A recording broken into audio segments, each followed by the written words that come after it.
Welcome back. I know that you're not feeling too good tonight. Not the greatest sports day in Detroit. Red Wings lose. Tigers blow another one. We'll get to the Lions draft. That's a little good news. But I posed the question, Stoney, to Red Wings fans. Do you feel better? Do you feel worse? Or do you feel the same? Because this is the situation we were in last year. I feel pretty much the same, although let's be honest. They played poorly in this series. San Jose's taken it to them, especially the even strength situations, 5-on-5. If it wasn't for Jimmy Howard, I have no idea what the scores of these hockey games would be. So give San Jose credit. I guess if you want to look at the bright side of this, they played poorly, and they've only lost each game by a goal and could have won either one of them. So that's the bright side. Hopefully at home they'll play better. I think one of the keys to this is Johan Franzen it's obviously the mule is not the mule. I look at some of the intangibles when you get into a hockey series, and they're getting goals from people you never heard of. And that's how you win series, when you start getting goals from people who don't typically score for you. That's true. I mean, the other night, the kid scores the overtime goal, his first goal. On the ice for 5 minutes? Yeah, exactly. And it goes off Stewart's stick. And then, today Ian White with a really nice goal. Look, they have a lot of work to do. I don't think it's going to be easy. I think it's possible, but I don't think you can beat San Jose 4 out of 5. I'm sorry. It is the same situation they were in last year. People were confident they'd win at home. It just goes to show how much you do have to stay focused in that Game 3. You do get some confidence out of the fact that Jimmy has played well. Yes. But back here at the Joe, what do they need to do immediately to get this thing back on track for them? Just play hard. They don't seem to be playing. San Jose seems to be playing harder and more efficient, especially taking the body. They're getting beat to loose pucks a lot, and that's what's killing them in the series. Well, a week ago we were talking Tigers and feeling pretty good about it at 12-10. Yeah. And we said at that point what a difference a week makes, because 2 weeks ago we felt horrible. Now we feel horrible again. I get the sense that we're on course for basically an 81-81 season. They just looked like a 500 team. I hope they can get 81-81 because they're playing bad. They have the rough part of their schedule coming up. They can't come up with clutch hits. They finally get a clutch sacrifice fly for the first time, and then Benoit blows the game again. Look, they're playing bad. And at some point, the manager and the general manager have to take some responsibility. Now, you don't fire them right now. Obviously, Dombrowski lasts the season.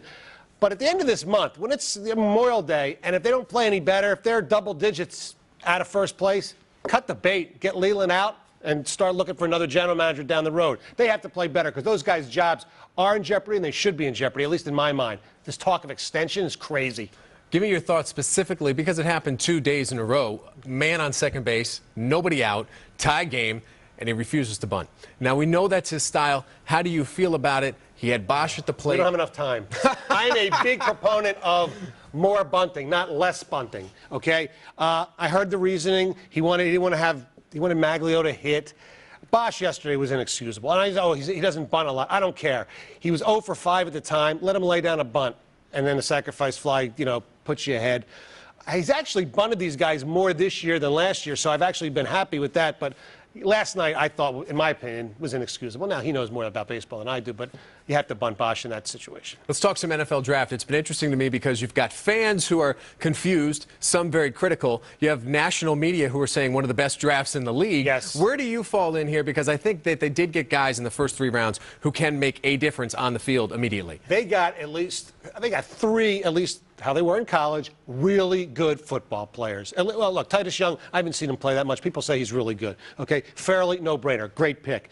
LeSure, people will say that they traded up for a running back last year. He can play. I mean, he's a young guy, obviously going to be a rookie, and in the fact that he's tough. He goes between the tackles. He's never fumbled. That's an amazing stat. He didn't fumble. That's good. And everybody's sitting there. They didn't address all their needs.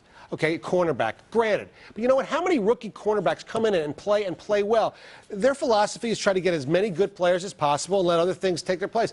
I'm going to give Mayhew, this isn't like Millen, I'm going to give Mayhew the benefit of the doubt. I mean, yeah, he screwed up Derek Williams, but most of the rest of the drafts, this is his 3rd draft, have been pretty damn good. And so, you know what? I think this draft is fine. We don't know for a few years anyway. And these people sitting there go, Philly needs. I'm sorry. Get me good football players. It's better important than needs. And they're talking about Brandon Harris. I'm a little fired up. They got to go get Brandon Harris, the midget defensive back from Miami. Hopefully we'll show what Michael Floyd did to him in the bowl game. We wrap it up, as always, with the Stonehead. We don't have a lot of time because you really went off on the Lions here, so make it quick. All right, I'll make it quick. Stonehead, guy got what? $16 million for 3 years. He's given up more earned runs this year than all of last year. Joaquin Benoit, Stonehead. That is Mike Stone. You can hear him Monday to Friday, 6 to 10 on 97.1 The Ticket. And as always, every Sunday right here on The Update. We'll be back. We'll wrap up the show, talk some ice skating after the break.